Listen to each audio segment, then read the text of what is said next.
ಯಪ್ಪ ದೇವ್ರೆ, ಪುಣ್ಯಕ್ಕೆ ನನ್ನ ಮೇಲೆ ಯಾರಿಗೂ ಅನುಮಾನ ಬಂದಿಲ್ಲ. ಆ ರಿಯಾ ಒಬ್ಬಿಕೆ ಸಿಕ್ಕಾಕೊಂಡ್ಲು. ನನ್ನ ಮೇಲೆ ಏನಾದರೂ ಅನುಮಾನ ಬಂದುಬಿಟ್ಟಿದ್ರೆ ಅಷ್ಟ ನನ್ನ ಕತೆ. ಯಪ್ಪ, ಇನ್ನು ಮೇಲೆ ಭಾಳ ಹುಷಾರಾಗಿ ಹೆಜ್ಜೆ ಇಡ್ಬೇಕು ನಾನು. ಇಷ್ಟು ದಿನ ನನ್ನ ಜೊತೆಗೆ ಆಕೆ ರಿಯಾನರ ಇದ್ಲು. ಇವಾಗ ಯಾರೂ ಇಲ್ಲದಂಗೆ ಆಗ್ಬಿಟ್ಟಾರ.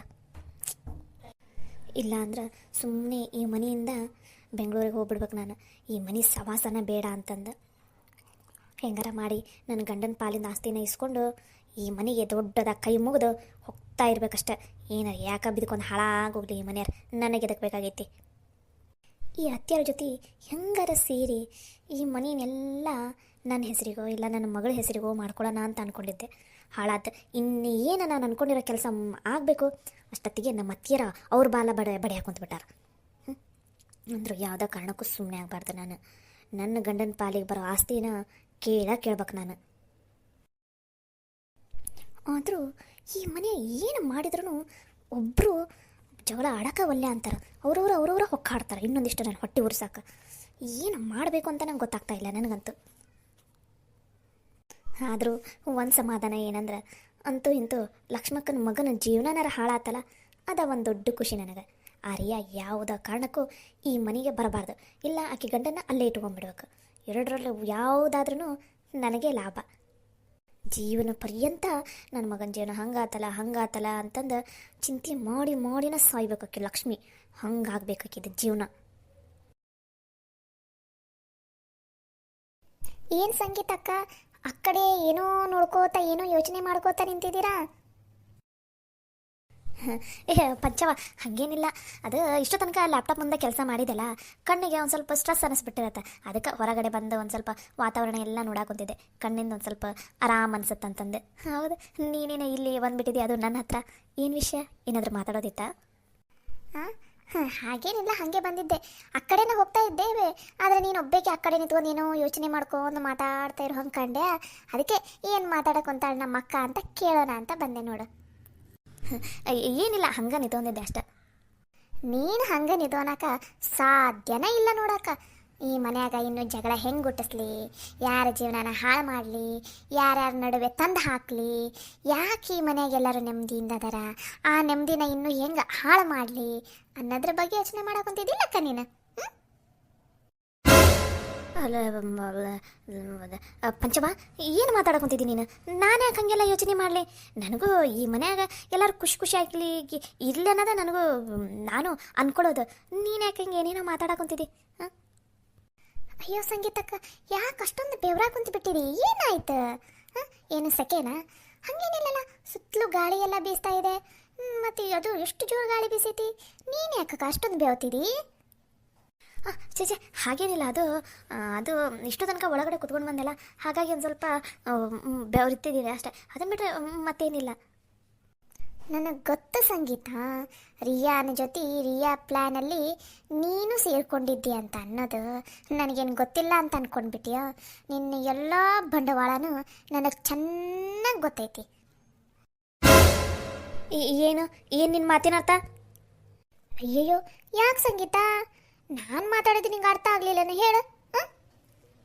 ಅದು ಪಂಚವ, ನೀನು ಏನೇನೋ ಮಾತಾಡ್ಕೊಂತಿದ್ದಿ, ನಂಗಂತ ಏನೂ ಅರ್ಥ ಆಗ್ತಾ ಇಲ್ಲಪ್ಪ. ನಂದು ಒಂದು ಸ್ವಲ್ಪ ಆಫೀಸ್ ಕೆಲಸ ಇದೆ, ನಾನು ಹೋಗಿ ಆಫೀಸ್ ಕೆಲಸ ಮಾಡ್ತೀನಿ. ಒಂದು ನಿಮಿಷ ನಿಂತ್ಕೊಳ್ಳಲಿ, ಮಾತಾಡಕೊಂತೀನಿಲ್ಲ, ಎದಕ್ಕೆ ಒಳಗಡೆ ಹೋಗಾಕೊಂತಿದ್ದಿ? ಪಂಚವ, ಒಂದು ಸ್ವಲ್ಪ ನೀನು ಬಾಯಿ ಹಿಡಿತದಲ್ಲಿತ್ತು ಇಟ್ಕೊಂಡು ಮಾತಾಡು. ಹೆಂಗೆ ಬೇಕಂಗೆ ಮಾತಾಡಕ್ಕೆ ಹೋಗ್ಬೇಡ ನೋಡಿ ನನ್ನ ಜೊತೆ. ನಿನ್ನ ಜೊತೆ ಆ ರಿಯಾನ್ ಜೊತೆ ನಿನ್ನನ್ನು ಈ ಮನೆಯಿಂದ ಓಡಿಸ್ಬೇಕಂತ ನಾನು ಅಂದ್ಕೊಂಡಿದ್ದೆ. ಆದ್ರೆ ಇನ್ನೂ ನಿಂದು ಪಾಪದ ಕೊಡ ಇನ್ನೂ ತುಂಬಿಲ್ಲ ಪೂರ್ತಿಯಾಗಿ ತುಂಬಲಿ ಆವಾಗೈತಿ. ಆಕೆ ರಿಯಾನೇನೋ ಬರೀ ಮನೆಯಿಂದ ಹೊರಗಡೆ ಹಾಕ್ಬಿಡ್ತ ಅಷ್ಟ. ನಿನ್ನನ್ನು ಬರೀ ಮನೆಯಿಂದ ಹೊರಗಡೆ ಹಾಕೋದಲ್ಲ, ನೀ ಪ್ರಪಂಚದಿಂದನೂ ಹೊರಗಡೆ ಹಾಕೋಂಗೆ ಮಾಡಿಬಿಡ್ತೇನೆ ನೋಡು. ನೆನಪಿರಲಿ ನಿನಗೆ. ಅಲ್ಲಲ್ಲಿ ನಿನಗೆ ಏನ್ಲೇ ರೋಗ? ನೆಟ್ಟಗೆ ಮನ್ಯಾಗ ಬಾಳೆ ಮಾಡ್ಕೊಂಡು ಹೋಗಕ್ಕ? ಗಂಡ ಹೆಂಡತಿ ಇಬ್ಬರು ಮಕ್ಕಳು, ನಿನ್ನ ಜೀವನ ಚಲೋ ಐತಿಲ್ಲ.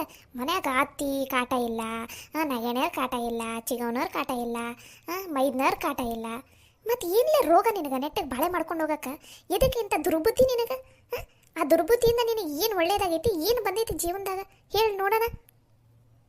ನಾಚಿಕೆಗಲ್ಲ ನಿನಗೆ ಹಿಂಗೆಲ್ಲ ಮಾಡಾಕ? ಒಂದಿಷ್ಟರ ಹೊಟ್ಟೆಗೆ ಅನ್ನನ ತಿಂತೀಯ ಅಥವಾ ಮತ್ತು ಬೇರೆ ಏನಾರು ತಿಂತೀಯ? ಏನ್ಲಿ ನಿಂದು ಒಂದು ಚೂರರ ಸ್ವಲ್ಪ ಮನಸ್ಸಿಂದ ಯೋಚನೆ ಮಾಡು. ಈ ಮನೆಯನಾರ ಯಾರು ನಿನಗೆ ಕೇಡಾಗಂಗೆ ಮಾಡಾರ?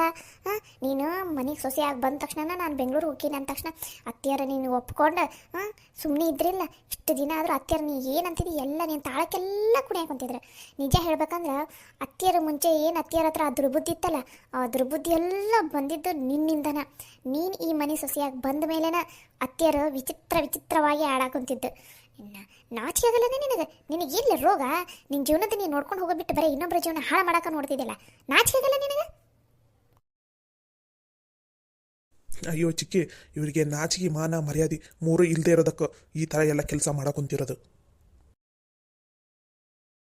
ಗವಿ, ನೀನಾ? ನಾನೇ ಮಾತಾಡ್ತಾ ಇರೋದು. ನಿಮ್ಗೆಲ್ಲ ಬಂಡವಾಳ ನನಗೂ ಗೊತ್ತಾಗೈತಿ. ಇನ್ನೂ ಸ್ವಲ್ಪ ದಿನ ಮನ್ಯಾಗ ಎಲ್ರಿಗೂ ಗೊತ್ತಾಗುತ್ತೆ. ಎಲ್ಲರೂ ಚಪ್ಪಲಿ ತಗೊಂಡು ಹೊಡೆದು ಮನೆಯಿಂದ ಓಡಿಸ್ತಾರೆ ನಿಮ್ಮನ್ನು. ಆ ಪರಿಸ್ಥಿತಿ ಬರೋಕ್ಕಿಂತ ಮುಂಚೆನ ಬದಲಾದಿ ಉಳ್ಕೋತೀವಿ. ಇಲ್ಲ ಅಂದರೆ ಜೀವನ ಪರ್ಯಂತ ನೀನೇ ಪಶ್ಚಾತ್ತಾಪ ಪಡ್ಬೇಕಾಗತ್ತೆ. ಲಾಸ್ಟ್ ನಿನ್ನ ಜೀವನದಾಗ ಒಂದು ಚಲೋ ಅವಕಾಶ ಸಿಕ್ಕೈತಿ ಬದಲಾಗು. ಎಲ್ಲರ ಜೊತೆ ಹೊಂದ್ಕೊಂಡು ಹೋಗು.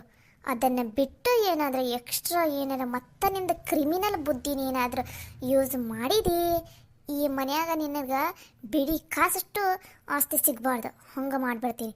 ಈ ಮನೆಗೆ ವಾಪಸ್ ತಿರುಗು ನೋಡಿರಬಾರ್ದು. ಹಂಗೆ ಒದ್ದು ಓಡಿಸ್ತೈತಿ, ನೆನಪಿರಲಿ. ನಮ್ಮ ಚಿಕ್ಕಿ ಹೇಳಕ್ಕೆ ಕುಂತಾರಂತಂದು ನಾನು ಸುಮ್ಮನೆ ಅದೀನಿ. ಇಲ್ಲ ಅಂತ ಅಂದಿದ್ದಿದ್ರೆ ನಿಮ್ಮನ್ನ ಈ ಮನೆಯಿಂದ ನಾನಾ ಹೊರಗಡೆ ಹಾಕ್ತಿದ್ದೆ. ಏನು ವಯಸ್ಸಾಗೈತಿ, ನಿಮ್ಗೆ ಒಂದಿಷ್ಟರ ಬುದ್ಧಿ ಇಲ್ಲ, ತಿಳುವಳಿಕೆ ಇಲ್ಲ. ಎದಕ್ಕಿಂತ ದುರ್ಬುದ್ಧಿ ನಿಮಗೆ? ನಮ್ಮ ಮನೆಯವ್ರು ಏನು ಮಾಡಾರ ನಿಮಗೆ? ಏ ಗವಿ, ಏನದು ಮಾತಾಡೋದು? ಹಿರಿಯರು ಅನ್ನೋದಿಲ್ಲ ನಿನಗೆ? ಹಿರಿಯರಿಗಿದಾನೆ ನೀ ಬೆಲೆ ಕೊಡೋದು? ಹಿರಿಯರ ಥರ ಇದ್ರೆ ಅಷ್ಟೇ ಬೆಲೆ ಕೊಡೋಕೆ ಮನಸ್ಸು ಬರ್ತೈತಿ. ನಿಮ್ಮ ಥರ ದುರ್ಬುದ್ಧಿ ಮಾಡೋರಿಗೆ ಬೆಲೆ ಎದಕ್ಕೂ ಕೊಡಬೇಕು. ಇವತ್ತು ಅವನು ಮಾತಾಡಕ್ಕಂತಾನೆ. ಮುಂದಿನ ಸಲ ನೀನೇನಾರು ಬದಲಾಗಲಿಲ್ಲ ಅಂದ್ರೆ ಈಗೇನು ಗವಿ ಮಾತಾಡೋನಲ್ಲ, ಅದನ್ನು ನನ್ನ ಮಗ ಬಂದು ಮಾತಾಡ್ತಾನೆ. ಆವಾಗ ನಿನಗೆ ಎಳ್ಳು ಕಾಳಷ್ಟು ಬೆಲೆ ಇರೋಂಗಿಲ್ಲ ಈ ಮನ್ಯಾಗ. ನೆನಪಿಟ್ಕೊ, ಸ್ವಲ್ಪ ಯೋಚನೆ ಮಾಡು. ನಾನು ಈ ಥರ ದುರ್ಬುದ್ಧಿ ಮಾಡೋದ್ರಿಂದ ಈ ಮನೆ ಒಡೆಯೋಕೆ ಪ್ರಯತ್ನ ಪಡಾಕೊಂತೀನಲ್ಲ, ಇದರಿಂದ ನನಗೆ ಏನು ಲಾಭ ಐತಿ? ಜೀವನದಾಗ ನೆಮ್ಮದಿ ಐತಾ? ಸುಖ ಆಯ್ತಾ? ಎಲ್ಲರ ಜೊತೆ ಖುಷಿ ಆಗದೀನ? ಏನೈತಿ ಹೇಳು ನಿನಗೆ? ಜೀವನದಾಗ ಒಬ್ಬಂಟಿ ಆಗಿದೆ ನೀನು.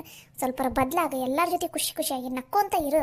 ಅದನ್ನು ಬಿಟ್ಟೆ ಇಂಥ ದುರ್ಬುದ್ಧಿ ಇಟ್ಕೊಂಡು ಏನು ಉದ್ಧಾರ ಹಾಕಿಯೋ ಏನೋ ನೀನು. ನಮ್ಮ ಚಿಕ್ಕಿ ಆಗಿದ್ದಕ್ಕೆ ಒಂದು ಲಾಸ್ಟ್ ಕೊನೆಯ ಅವಕಾಶ ಕೊಡಾಕೊಂತಾರೆ ನಿಮಗೆ. ಅದನ್ನು ಯೂಸ್ ಮಾಡಿಕೊಂಡು ಬದಲಾದ್ರಿ ಉದ್ಧಾರ ಹಾಕಿರಿ. ಇಲ್ಲ ಅಂದ್ರೆ ಮುಂದಿನ ಸಲ ನಾನಂತೂ ಯಾರ ಮಾತು ಕೇಳಂಗಿಲ್ಲ.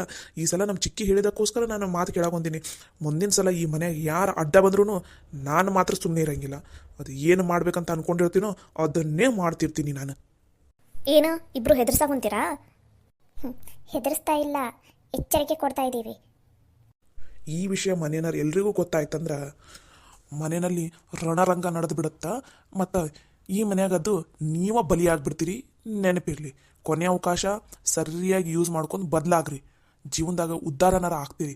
ಅದನ್ನು ಬಿಟ್ಟು ಏನಾರ ಇದೇ ಕೆಲಸನ ನಾನು ಮುಂದುವರಿಸ್ತೀನಿ ಅಂದ್ರೆ ನಾಳೆ ನೀವು ಸತ್ತಾಗೂ ಒಂದು ಹಿಡಿ ಮಣ್ಣು ಹಾಕೋಕ್ಕೂ ಯಾರೂ ಇರೋಂಗಿಲ್ಲ. ಸ್ವಲ್ಪ ಯೋಚನೆ ಮಾಡಿರಿ. ಪಾಚಿಕ್ಕಿ, ಇಂಥವ್ರ ಜೊತೆ ಏನು ಮಾತು? ಏನು ಒಂದು ಕೊನೆ ಅವಕಾಶ ಕೊಟ್ಟಿವಿ, ಯೂಸ್ ಮಾಡ್ಕೊಂಡು ಬದಲಾದರೂ ಅವರಿಗೆ ಒಳ್ಳೆಯದು, ಬದಲಾಗಲಿಲ್ಲ ಅಂದ್ರೆ ಅವರಿಗೆ ನಷ್ಟ ಆಗೋದು, ನಮಗೇನಲ್ಲ. ಬರ್ರಿ.